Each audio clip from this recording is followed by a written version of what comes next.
Sige po, tayo magsitayo. Gandang gabi po sa bawat isa. Putin nyo mo ng kasama yung katabi niya. Good evening.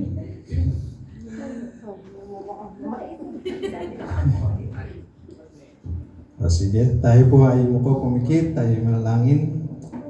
Panginoon o Diyos, salamat po Panginoon muli o God sa gabing ito, Panginoon.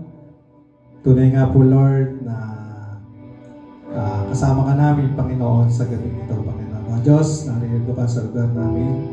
Narito ka sa lugar na ito, Panginoon ng templo, Panginoon. Alam namin na nagpapalaya po Panginoon ang gabing ito, o Diyos. Ama, tunay nga po Lord na una sa lahat, Lord, nagsasalamatan ka namin, pinapupurihan ka namin sa lahat po ng iyong kabutihan, sa lahat po ng mga pagkapala, sa lahat po, Panginoon, na mag-iingat mo, pagkalingap mo sa aming Panginoon, O Lord. Salamat po sa iyong paggabay, O Diyos, sa aming buhay. Sa aming paglapit sa iyo, Panginoon, sa gabing ito, Panginoon, tunay nga po, Lord, na kami papakumbaba, O Diyos, at lalapit namin ang mga sarili, humingi kami, Panginoon, ng tawad, Panginoon, sa lahat po namin mga pagkukulang, sa lahat po ng aming pagpapabaya, Panginoon, sa pananalangin, pagbabasa ng salita mo, Panginoon, sa lahat po namin mga pagkakamali, pagkakasala, Lord, sa isip, sa salita, sa gawa, Panginoon, sinasadya man namin ito, hindi, Panginoon, patawad mo kami, O Diyos, sa lahat po, O Diyos, ng karamihan na pagkakasala namin, Panginoon, linisin mo kami sa gabing ito, Panginoon. At tunay nga po, Lord, maging karapat-dapat, O God, ang buhay namin, Panginoon, sa harapan mo, O Diyos. Ama, at patuloy din po namin dinadalangin, O Lord, Panginoon, na mula sa simula hanggang sa matapos ang gawain ito, Panginoon, ikaw ang maparangalan, Panginoon, sa aming pag-awit pa lamang at sa pakikinig na yung salita, Panginoon, ay pagbigyan ka namin ng karangalan. Magsalita mo, Panginoon, na aming maririnig sa gabing ito, dalangin po namin, O Diyos, na tanggap namin, Panginoon, ang mensahe mo, Panginoon, ang tunay mo mensahe, Panginoon, sa amin sa gabing ito. Dinadalangin po namin ng taong gagamitin mo upang magdala ng iyong mensahe, Panginoon, sa gabing ito. Tago mo siya sa likuran, Panginoon, puspusin mo siya ng iyong banal na Espiritu, Panginoon, at sa gayong, Panginoon, ang kanyang lahat ng sasabihin ay magkaroon, Panginoon, ng pangyarihan, Panginoon, upang dumurog, magtuwid, Panginoon, sa aming mga buhay, Panginoon, O God.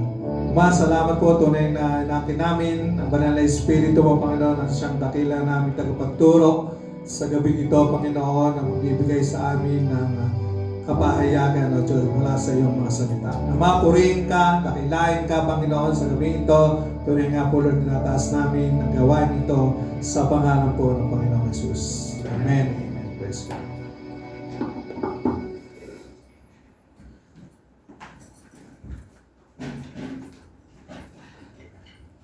Magandang araw, magandang gabi pala sa ating lahat. Tayo po'y aawit ng pupuri sa ating Panginoon, Amen. Pararangalan natin ang ating Diyos, Amen. Sa gabing ito, hayaan po natin ang lugar na ito ay puno ng kagalakan para sa ating Panginoon.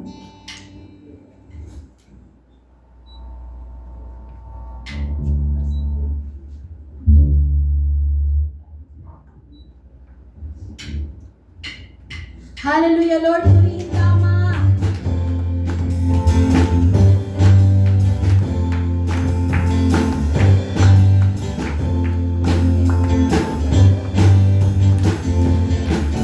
Ang kailangan ko ay pag-ibig mo, O Diyos, sa buhay ko.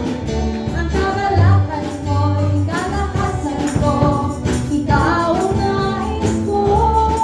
Ikaw lamang ang pupurihin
sinasamba aming Ama. Kung kaya sa'yo lamang lahat ng papuri, parangal, pagluwalhati. Hallelujah, Lord, hallelujah. Purihin ka, O Diyos. Patuloy ka namin dinadakila. Patuloy ka namin niluluwalhati. Hallelujah, Lord.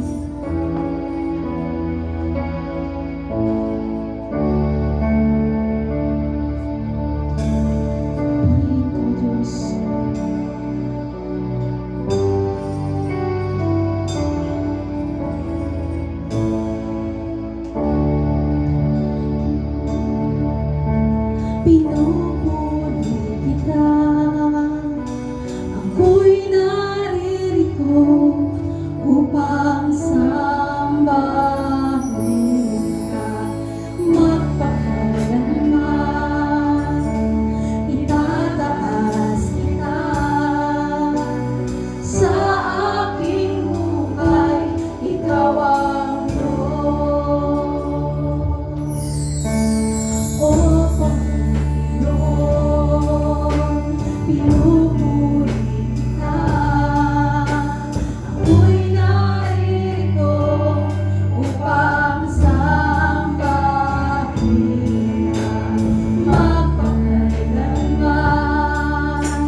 pagsamba, Panginoon. Karapat dapat kang dakilan.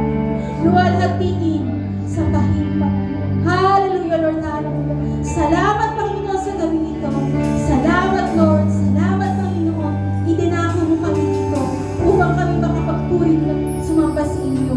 Salamat po, Panginoon. Salamat sa kalakasan ng buhay na aming mga katawan upang magawa namin ang lahat ng ito para sa iyo, Panginoon. Salamat po, Panginoon. Pinupuri ka namin, pinaparangalan ka namin, Panginoon. Ibinabalik namin sa iyo ang papuri at pagsamba sa pangalan ni Jesus. Ang lahat ay nagsabi na Amen.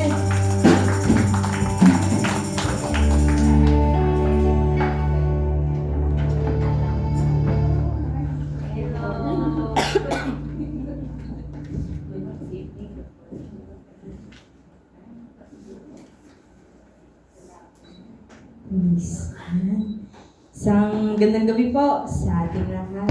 Ngitian naman po natin yung ating mga katabi. Ayan. Sarap po magpuli sa Panginoon. Sarap po magpahinga sa presensya po ng ating Panginoon. Dahil po dyan, ang topic po natin ngayong gabi ay pinamagatan kong pahinga muna. Ayan. Sino po yung mga pagod? Taas kamay. Ayan, ako dalawa. Joke lang. Ayan po. Yan. Tayo po ay tumayo para sa pagbasa po ng kanyang banal na salita ng ating Panginoon. Sabi po doon sa Mateo chapter 11 verse 28, lumapit kayo sa akin, kayong lahat na nahihirapan at lubhang nabibigatan sa inyong pasalin at kayo'y bibigyan ko ng kapahingahan. Tayo po ay magsalita manalangin. Mapagpalang Panginoon, salamat po sa iyong presensya. Salamat po sa kapahingahan na ngayon pa lang, Panginoon, ay pinadarama, ay pinararanas mo na po sa amin. At ikaw po, Panginoon, ang magpala ng iyong banal na salita sa aming pag-aaral. Ikaw po ang manguna sa amin, ang magturo po sa amin, Panginoon. Mag-speak ka, Panginoon, sa puso po namin. Tunay nga po na maramdaman namin ang tunay na kapahingahan sa iyong banal na presensya. At Panginoon, ako po na iyong lingkod, Panginoon, ay gabayan niyo po, hawakan niyo po ang aming mga labi, Panginoon, anoint my lips, Panginoon, at ikaw lamang ang mataas sa aking buhay. At ako po ay mabuhay. Turuan niyo po kami na magpahinga sa gawin ito. Purihin ka, Ama, dakilain ka sa pangalan ni Jesus. Amen. Pahinga. Pahinga muna. Isa po ito sa advantage o kalakip po ng paglakad natin kasama po ng banal na Espiritu. Ay ang kasiguraduhan po na mayroon po tayong kapahingahan sa mundong ito sa piling po ng ating Panginoong Hesus. Kaya po ngayong gabi ay may tatlong kapahingahan na pag-aaralan po tayo. Ito po ay parang reminders lang sa atin ng Panginoon na, oops, mga anak, baka masyado na tayong nagiging busy, nagiging ligalig sa mga bagay, pahinga muna.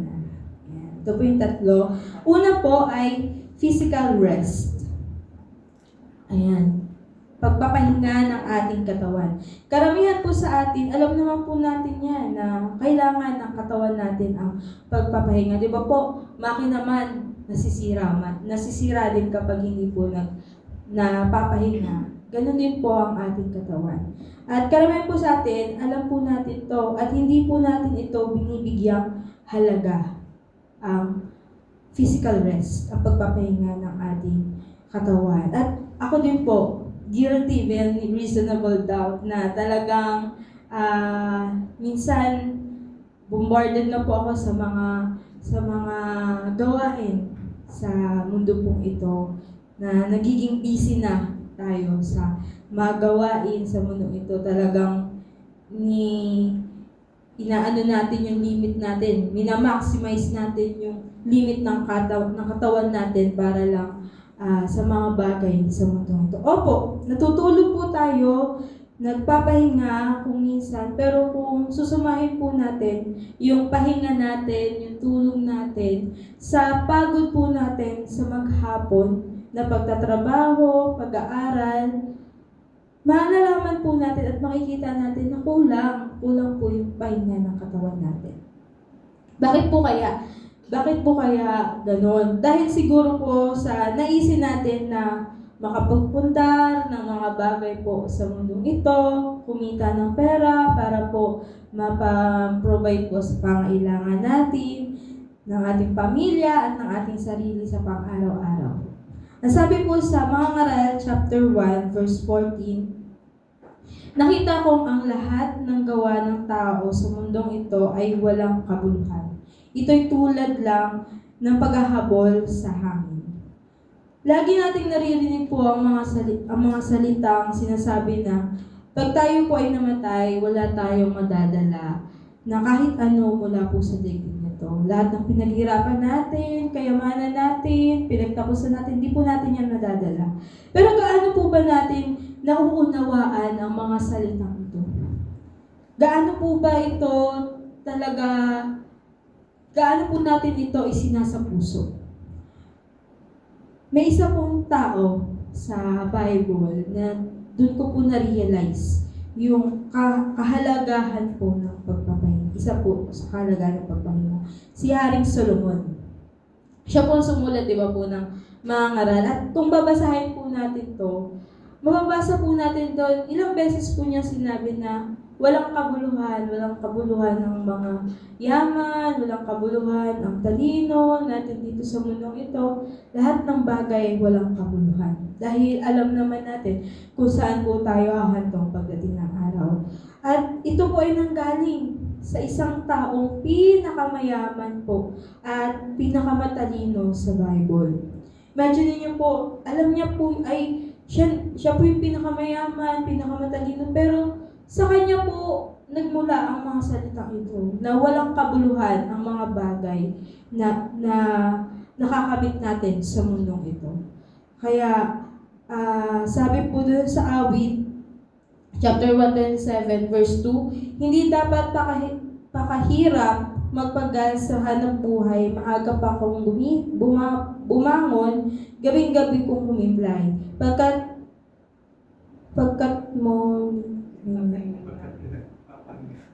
Pagkat pinagpapahinga ni Yahweh ang kanyang mahal. Ayan po. Tayo po kasi ay masyado ng aligaga sa mundong ito. Hindi po natin masyadong nararamdaman o inauunawaan na wala na pong saysay ang mga bagay na ginagawa natin. Pero sabi po doon, Jesus loves us. Mahal tayo ng Panginoon. Kaya ayaw po niya na sobra po tayong mapagod sa mga mundong gawain po nito. Kanya nga lang po, di ba, dahil nga po sa alok ng mundo, sa hirap po ng buhay ngayon, hindi po katulad dati, di ba, na medyo magaan pa. Pero ngayon po, mahirap na. Pag hindi ka po nagtrabaho, wala kang kakainin, mga ganun po. Kaya kailangan din po talaga na tayo ay magtrabaho, kumita ng pera. Yun po ang realidad. Pero nire-remind po tayo ng Panginoon na huwag po nating abusuhin ang ating katawan. Lagi po nating alalahanin na kaya tayo nagtatrabaho, kaya tayo nagnenegosyo, kaya tayo nagpapagal sa mundong ito para lang masustain yung katawan natin. May pangkain tayo, ayan, may mga pambili tayo ng mga pangangailangan natin, pero hindi para mag-ipon ng mga kayamanan sa mundo ito. Meron nga po nabasa sa mga, sabi nga po doon, huwag nga daw po nating ipag-impok ng yaman ng ating mga anak eh. May ganun po ako nabasa sa mga aral. Dahil wala daw po itong kabuluhan. Sa mga magulang po, yun po yung sinabi doon sa mga aral. Kaya po, huwag po nating asamin na magkaroon tayo ng mga yaman na sobra-sobra sa mundo nito. Alalahanin po natin yung dahilan kung bakit tayo nagtatrabaho. Kaya ingat at ang katawan po natin ay templo ng Panginoon. Kaya huwag po natin itong abusuhin. Ingatan po natin ito, pahalagahan, at ang pag-aalaga po at paggalang po sa ating katawan na isa din pong way para ipakita po yung paggalang po natin sa Panginoon. Dahil syempre po, di ba, templo ito ng Panginoon, nananahan po sa atin ng banal na Espiritu. Kung ito po ay ating pababayaan, hindi po natin nilinisin, hindi po natin aasikasuhin, hindi po natin bibigyan ng halaga, para na rin po natin hindi ginalang ang ating Panginoon. Kaya po, ingatan po natin ang ating katawan. Even Jesus po, di ba, nagpahinga po siya doon sa barko. Natulog po siya kahit na ang nagkakagulo na yung mga tao. Nag-rest po siya nung gabi, sa gitna. Sa gitna po ng storm. At ipinapakita lang po nito na bilang pong mga tao, napapagod po tayo at may limitasyon po tayo. Tulad po ni Jesus, nung siya po ay nagkatawang tao, napapagod po siya. Siguro po, nung time na yon, kaya po siya natulog doon sa barko. Kasi sobrang pagod niya sa maghapon na paghayo, pangangaral ng banal na salita. At ganoon din po tayo, sa buong maghapon ng ating pagtatrabaho, huwag po nating hahayaan, ide-deprive ang sarili natin sa pagpapahinga. Kailangan po natin ng pahinga. Yan. Next po ay emotional rest. Sabi po sa Unang Hari, chapter 19, verse 3 to 4, natakot si Elias na mamatay, kaya't umalis siya at nagpunta sa Beerseba, sa lupain ng Huda, kasama ang kanyang utusan. Iniwan niya roon ang kanyang utusan at mag-isang pumunta sa ilang. Pagkatapos ng maghapong paglalakad ay naupo siya sa lilim ng isang puno at nanalangin ng ganito, Yahweh, kunin na po ninyo ako. Ako po'y hirap na. Mabuti pa po mamatay na ako. Nakita ko po dito sa sobrang pagod po siguro ni Elias. Hindi lang po physical na pagod, hindi lang po pagod ng katawan, kundi pagod na rin po ng kanyang mental, ng kanyang emosyon. Kaya niya po siguro nasabi yung mga bagay ito. Dahil di ba po, ay pinapapatay po siya nung mga time po na to. At ganito rin po tayo, madalas. Na minsan kapag nasusobrahan na po tayo sa pag-aalala, pag-iisip, minsan di po natin napapansin na napapagod na rin po tayo sa kakaisip, sa kakaintindi, sa pag-aalala sa mga bagay-bagay sa mundong ito. Na kaya po humahantong tayo sa depression, sa stress, hindi po natin namamalayan na nai-stress na po tayo sa mga bagay-bagay. At ganito po yung nangyari kay Elias. Dahil nga po sa dami ng kanyang pinagdaanan, hindi niya po nakita na pagod na rin po siya. Kaya po nung ginawa ng Panginoon kay Elias po, sabi po doon sa Unang Hari, chapter 19, verse 7 to 8, ngunit bumalik ang anghel ni Yahweh, ginising siya muli at sinabi, bumangon ka at kumain. Napakahaba pa ng lalakarin mo. Kumain nga siyang muli at uminom, at ang pagkain iyo'y nagbigay sa kanya ng sapat na lakas upang mag-akbay ng 40 araw at 40 gabi hanggang sa Sinai, ang bundok ng Diyos. Minsan po ito lang kailangan natin pahinga lang talaga. Tulog. Tulog lang po. Ako po naalala po nung nag-aaral po ako, talagang nakaka-stress kasi pinipilit ko pong mahalin yung accounting, yung mga subject ko po sa accountancy. Pero hindi ko po alam bakit hindi po ako minamahal ng mga subjects ko Ayaw po talaga nila sa akin. Hindi ko talaga masyadong magets. Ayun. Kaya po, ang ginagawa ko po nun, pagka talagang hindi ko na talaga masolve yung mga problem, tinutulugan ko. Kasi nai-stress na po ako kaysa sa mapuyat ako, kaysa sa di ako matulog, tinutulog ko po. At alam niyo po, pag-isip ko, alam ko na yung sagot. Ang galing nga nga po ni Lord nun eh. Yung parang habang natutulog ka, siguro dahil sa palagi mong iniisip kung ano yung mga solutions, ganyan. Hanggang sa pagtulog, nagsusod ka, gano'n. Pero ano doon, yung kapahingahan na galing sa Panginoon, di ba? Isipin natin na gano'n, na parang wala namang kapahingahan. Kasi kahit natutulog, nagsusod, gano'n, napapanaginipan ng accounting. Pero ano doon yung kapahingahan ng Panginoon? Binibigyan niya tayo ng kapahingahan sa mga stress natin. Tulad po ni Elias, pinatulog siya ng Panginoon, pinakain, yan, sa mga nag-aaral. Tama yun. Sabi nga po ng tatay ko, wag pakainin daw po yung utak, wag daw po hayaang magutom kasi wala ka daw isasagot pagdating ng exam. Kaya po kami, yan, makikita niyo na po sa katawan, hindi po namin hayaang magutom.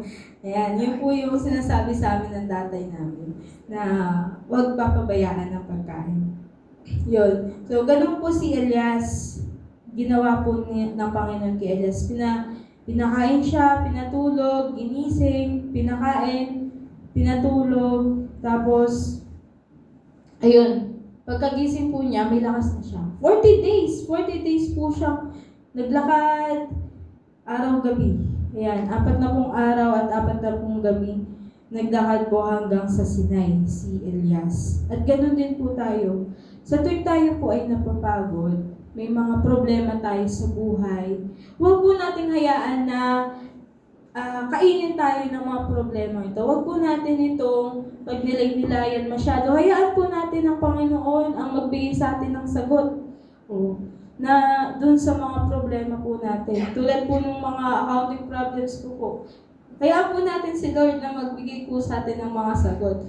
Malay niyo po, sa inyo din po, pagtulog nyo, pagising nyo, alam nyo na din yung sagot sa problema nyo, yung mga ganun po. Huwag po nating masyadong damdamin yung mga pagsubok na ito. Ang kailangan lang po ay sabihin natin ito sa Panginoon. Ibigay po natin ito sa Panginoon at hayaan po natin ang Panginoon na maging Panginoon sa buhay natin. Hayaan po natin si Lord ang mag-lead sa atin para makapass through po tayo sa mga problemang ito na nasa atin. Ang kailangan lang po natin ay mag-breathe in. Sige nga po, breathe in. Breathe out. Breathe out. Breathe out. Yan. At magpahinga. Yan. Mamayang gabi po, magpahinga tayo ng maayos. Kumain. Yan, mamaya po kakain tayo. At pagkatapos po nito, mag-move forward po tayo. Keep moving. Sa lahat po ng problema natin, huwag po tayong hihinto sa mga problema po natin sa buhay. Huwag po nating tambayan ang mga problema. Hayaan po natin itong lumampas lang sa atin.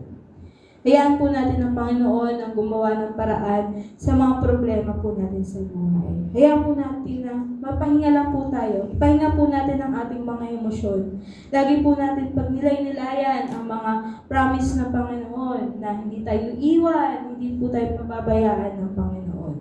At pangatlo po, last na po na rest, na pag-aaralan natin na spiritual rest. Dahil sa mundo po ito ay pasama na ng pasama po, di ba? Lahat ng mga gawang masama, lumilitaw na po. At ang sabi po sa unang Pedro, chapter 5, verse 8, maging handa kayo at magbantay. Ang dyablo, ang kaaway ninyo, ay parang leong umuungal at aali-aligid na naghahanap ng malalapak. Ito po ay parang babala po sa atin ng Panginoon na magbantay tayo. Pero po minsan, bilang mga Kristiyano, parang nagiging okay na po tayo sa pagbabantay sa mga gawa ng kaaway. Nagiging evil conscious na po tayo na hindi natin napapansin. At nagiging evil conscious na tayo, kaya karamihan po sa atin ay napapagod na po tayo spiritually na hindi po natin namamalayan. Kasi lagi natin iniisip, ay, aatakihin ako dito ng kaaway, ay, wala akong pera. Magpipray ako kasi baka mamaya ipaisip sa akin ng kaaway, magnanakaw ako, ganyan. Lagi po tayo nagiging evil conscious na lahat po ng sa paligid natin, iniisip natin na gawa ng kaaway. May makita lang po tayong mali sa ating kapwa, sa ating kasama sa church, halimbawa, o kaya kasama na sa bahay, yun, madalas po yun, kasama sa bahay, ganyan, kaya kasama sa trabaho, kasama sa eskwelahan. Ang iniisip na po natin ay, may spirit yung tao na yan, may something yan, kailangan dyan, mapag-pray, kailangan dyan, ma-deliverance. Nagiging conscious po tayo sa mga ganun. Pero, bakit hindi po natin tingnan yung bright side, yung kabilang side, yung side na andiyan ang Panginoon na hawak tayo sa ating kamay, andiyan ang Panginoon na handa tayong iligtas sa anumang gawa ng kaaway. Bilang mga anak ng Diyos, alam natin kung ano ang kayang gawin ng ating Ama sa langit. Alam natin kaya ng Panginoon na ipagtanggol tayo, iligtas tayo sa anumang gawa ng kaaway. At ganun din sa ating mga kapwa, di ba? Kaya ng Panginoon baguhin ang ating mga kaaway, ang taong ating nakikita na may masamang pag-uugali, yung mga ganun po. Ang kailangan lang po natin ay mag-still. Sabi nga po ng kanta, di ba? And I will be still know you, our God. Yan, kailangan lang po natin magtiwala sa Panginoon. Kailangan lang po natin pagnilay-nilayan yung mga promises ng Panginoon, magpahinga sa presence niya, at huwag po nating masyadong pagurin ang sarili natin sa pag-iisip ng mga atake ng kaaway sa buhay natin at sa buhay ng ating kapwa. Hayaan po natin ang Panginoon na mag-flow sa buhay natin, mag-guide sa buhay natin. Kung ano yung sasabihin sa atin ng Panginoon na gawin natin, gawin natin. Kahit na minsan, feeling natin parang nonsense naman yung pinapagawa ng Panginoon, parang hindi naman ito yung dapat na way na gawin ko, parang hindi naman masusolve yung problem ko pag ito yung ginawa ko. Basta sinabi ng Panginoon, mga kapatid, gawin natin. Panghawakan natin yung mga salita niya, at ang lagi nating tatandaan na mas alam ng Panginoon ang mangyayari sa atin. Sabi nga, di ba, alam ng Panginoon ang simula at bukas. Alam ng Panginoon kung ano yung mangyayari sa iyo bukas at sa hinaharap. Kaya, mag-still lang tayo sa presence ng Panginoon. Hayaan natin ang Panginoon na gumabay sa atin. Mag-rest tayo sa presence niya. Sabi nga po sa Awit chapter 16 verse 8 to 10, alam kong kasama ko siya sa tuwina. Hindi ako matitinag pagkat kapiling ko siya. Kaya't ako'y nagdiriwang, puso't diwa ko'y nagagalak. Hindi ako matitinag sapagkat ako'y panatag. Pagkat di mo tutulutang, ang mahal mo ay masadlak sa daigdig ng mga patay at doon ay maangnas. Yun po ang gusto ng Panginoon. Magpahinga tayo. Ibigay natin sa Kanya yung future natin. Huwag nating alalahanin yun. Huwag nating alalahanin ang bukas, ang kakainin natin bukas. Dahil, di ba, sabi nga po sa Kanya salita, sapat na yung ngayon. Sapat na yung problema mo sa araw ngayon. Huwag mo nang intindihin muna yung bukas dahil alam ng Panginoon kung ano ang mangyayari kinabukasan. Kailangan lang daw ay magkaroon tayo ng panatag na puso. Huwag tayong matitinag sa anumang gawa ng kaaway. Huwag tayong matitinag sa anumang pagsubok na daranasin natin at dinaranas natin sa mundong ito. Magkaroon tayo lagi ng kapahingahan. Hayaan natin na magpahinga tayo sa presence ng Panginoon. Mas masarap bulay-bulayin ang mga pangako at mga kanyang at mga kayang gawin ng Panginoon kaysa sa mga problema at pagsubok na ibinabato sa atin ng kaaway, di po ba? Ang sarap pong bulay-bulayin kaysa po sa i-stressin natin yung sarili natin sa mga problema. Para po yung sa mga makakulit lang po na bata. Di ba po minsan pagka may mga makakulit na bata na kinukulit ka, teacher, buying candy, talagang ayaw ka niyang tigilan hanggat hindi mo binibigay yung gusto niya. Di Diba ganun po yung mga bata, hindi ka nila titigilan. Pero subukan niyo po na huwag pansinin. Huwag niyo pansinin yung kulit niya, huwag niyo pansinin yung ginagawa niya. Doon po, tatahimik na yung bata. Diba? Hindi ka na niya kukulitin kasi po, ganun din po yung kaaway eh. Pag hindi niyo po pinansin, hindi po natin masyadong pinansin yung gawa po ng kaaway, titigilan niya po tayo eh. Kasi alam niya po na panatag yung puso natin. Alam niya po na alam natin sa sarili natin na may Diyos tayo na magtatanggol sa atin, na mag-aalis tayo sa atin sa sitwasyon na ibinabato sa atin ng kaaway. And last verse po, sabi po sa Isaiah chapter 43 verse 1-3, Israel, ito ang sinasabi ni Yahweh na lumikha sa iyo. Huwag kang matatakot sapagkat ililigtas kita. Tinawag kita sa iyong pangalan at ikaw ay akin. Kapag dumaan ka sa malalim na tubig, sasamahan kita. Tumawid ka man sa mga ilog, hindi ka malulunod. Dumaan ka man sa apoy, hindi ka masusunog. Hindi ka matutupok. Sapagkat ako si Yahweh na iyong Diyos, ang banal na Diyos na Israel, na iyong tagapagligtas. Ibibigay ko ang Ehipto, Ethiopia at Sheba bilang pantubos sa iyong upang ikaw ay makalaya. Ano po ang hindi kayang ibigay ng Panginoon? Gayong ibinigay na po sa atin ng Panginoon ang the best na kaya niya po ibigay, ang buhay po ng ating Panginoon Jesus. Kaya bakit po kailangan natin mag-worry sa mga bagay po sa mundong ito? Bakit kailangan po nating masyadong pagurin ang sarili natin sa mga bagay sa mundong ito? Gayong alam naman po natin na hindi tayo pababayaan ng Panginoon. Gayong alam naman po natin na ibibigay niya lahat ng ating pangailangan.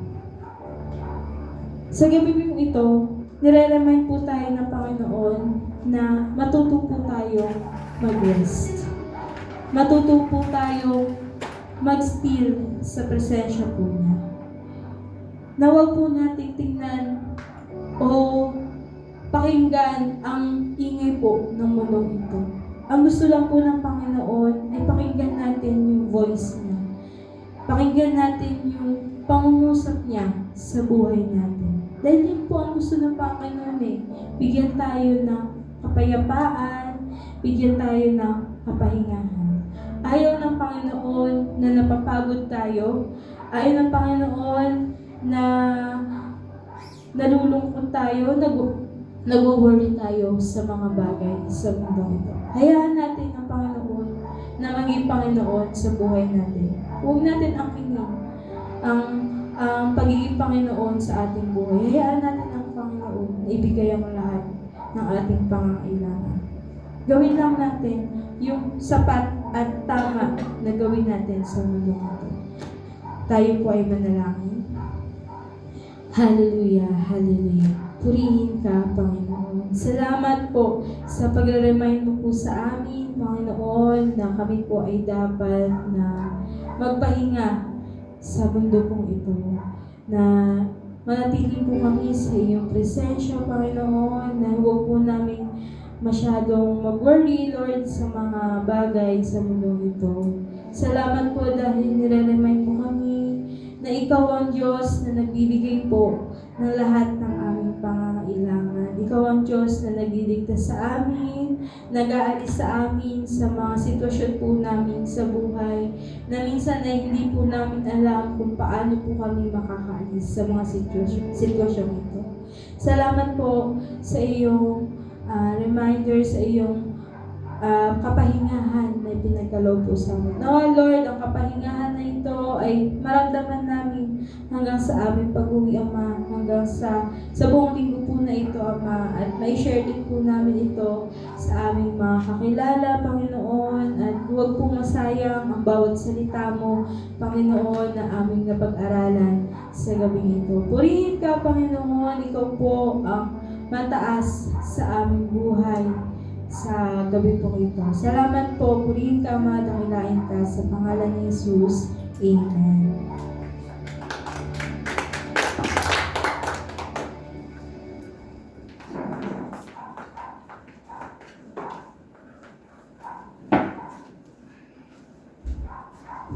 Praise God. So, isang pagpalang gabi po sa ating lahat. May konti lang po ang takeaways sa gabi po na ito. Very relate din po ako dahil sa mga nakakaraan pong mga araw ay pagod na pagod po. Kasi nga po ay simula ka pa lang po sa work. And sa Diyos po ang kapurihan dahil meron na po akong bagong work. At sa kabila man po nung paninibago at sa maraming gawain po ay ang Panginoon pa rin po nagbibigay sa akin ng rest at siya pa rin po nagbibigay sa akin ng parang assurance na sa lahat ng ginagawa ko ay bibigyan niya ako ng kapahinga. So, yun lang po. At nabanggit nga po kanina ni Ate Carissa na bakit tayo masyado nagtatrabaho, di ba? Parang yung iba kasi gusto nilang may maipamana sa mga anak nila, gusto nilang magkaroon ng magandang buhay yung anak nila. Pero kung isipin natin, yung ipapamana natin na yun, tinuturuan lang natin yung susunod na henerasyon. Tinuturuan lang natin yung mga anak natin na maging tamad. Kaya naman ay parang hindi na sila magkakaroon ng chance to grow on their own. Ganun. Parang yung lessons na kailangan nilang mapagdaanan, matutunan sa buhay ay parang kinuha mo na sa kanila dahil binigay mo na sa kanila lahat ng pangangailangan nila. At dahil doon, maaaring hindi sila maging marunong sa buhay. So, yan. Isa pa po, parang 1/3 of our life is rest. Di ba parang, minsan po kasi, nagpupuyat po si Ren. Tapos po, tinatanong ko siya, bakit siya nagpupuyat? Sabi niya, sayang kasi yung araw, parang hindi sulit kapag hindi ako nagpuyat. So, parang naisip ko, kaya nga tayo, parang 8 hours na lang naman, parang 1/3 ng 24 hours ay ilalaan natin sa pahinga. So, sabi nga po niya ay parang hindi daw sayang. Pero binigay sa atin ng Panginoon yung pahinga na yun para makagawa tayo ng mabuti, makagawa tayo ng maayos at magawa natin yung best sa lahat ng mga bagay na ginagawa natin. At syempre, para din sa paglilingkod natin sa ating Panginoon, magawa natin at magampanan natin ng tama at maayos ang gustong ipagawa sa atin ng Panginoon. So, kinakailangan natin ng rest talaga sa buhay na ito. Kahit nga ang Panginoon, di ba, nagpahinga siya pagkatapos ng likhain ng lahat ng bagay. So, parang naalala ko lang po, only the enemy does not rest, di ba? So, hindi naman tayo katulad ng kaaway na hindi nagpapahinga. So, magpahinga po tayo palagi. Ay, hindi po pala palagi. Masama din po pala pag sobra. Sakto lang po. Yan. So, binabasa po ako. Parang sabi po niya doon, kaka-work niya daw po, kakatrabaho niya. Parang nagkaroon siya ng greed sa puso niya na gusto niyang mag-grow, tumaas yung sweldo niya. Nalimutan niya na magpahinga, parang 1 hour every day na lang tulog niya, 2 hours every day na lang tulog niya. In the end, na-burn out siya, napagod siya. Lahat ng naipon niya ay napunta lang din sa rehabilitation, sa pagpapagamot niya. So, mahalaga yung rest na ibinigay sa atin ng Panginoon. At huwag natin to sa walang bahala. Dahil ang pagpapahinga po natin ay binigay sa atin ng Panginoon para kapag daw po kasi natutulog tayo, parang nag-heal daw po yung katawan natin. So, it's a gift from God na nangyayari yun sa katawan natin kapag nagpapahinga po tayo. At naisip ko lang din po kanina, kapag iba po kasi yung pahinga na nanggagaling sa Panginoon at yung pagtulog lang. Parang kasi kapag natulog ka, tas parang hindi mo surrender sa Lord lahat ng bagay. Parang pagkagising mo, ganun pa din. Parang pagod ka pa rin, parang walang nangyari, di ba? Parang dapat bago ka matulog, ipag-pray mo kay Lord na, Lord, bago ako matulog, alisin mo lahat ng alalahanin ko, alisin mo lahat ng kabigatan ko, at nawa, pagkagising ko ay magkaroon ako ng panibagong lakas, panibagong sigla. So, lagi po natin isama ang Panginoon sa lahat ng bagay, maging sa ating pamamahinga. So, there is assurance and peace kapag ang rest natin ay nagmumula sa ating Panginoon. So, nabanggit din po kanina ni Sister Carissa na let God be God. So, hayaan mo ang Panginoon na kumilos sa iyong buhay. Let Him work in your life. So, hindi lahat ng bagay ay kailangan mong gawin. So, kailangan mong magpahinga. So, hayaan mo ang Panginoon na kumilos minsan sa buhay mo, ay madalas na pakilusin mo ang Panginoon at hayaan mo siyang kumontrol sa iyong buhay. So, yun lang naman po. God bless us all po.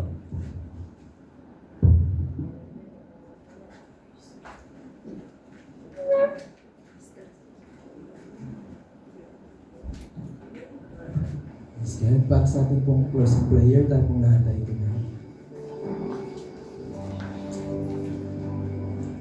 Aming Amang Banal, dakilang Diyos, maraming salamat po sa gabi pong ito, Panginoon. Salamat sa narinig naming mensahe paalala para sa bawat isa about sa kahalagahan, Panginoon, na kami ay nagpapahinga. Salamat, Lord God, dahil ang lahat ng mabubuting bagay ay kalooban niya para sa amin. At isa doon ang kami, Lord God, ay magpahinga, manatiling may kalakasan upang nang sa ganun ay makapanatili din kami sa aming paglilingkod sa iyo, O Diyos. Salamat, Lord God, dahil tunay nga na ikaw higit sa lahat ang aming kapahingahan at ikaw ang palaging nagpapalakas sa bawat isa po sa amin. Sa gabi ito, Lord God, nawa ay patuloy niyo pong pagbalain ang buhay ng bawat isa. Ingatan niyo po kami samahan sa lahat pa ng aming mga gagawin, sa aming pag-uwi, sa lahat pa ng aming mga pupuntahan. Balutin niyo po kami, Lord God, ng inyong pag-iingat at kaligtasan.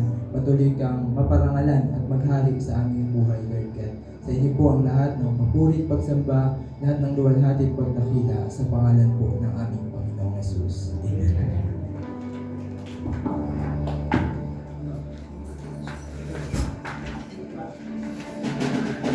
Muli po tayong umawi sa ating Panginoon.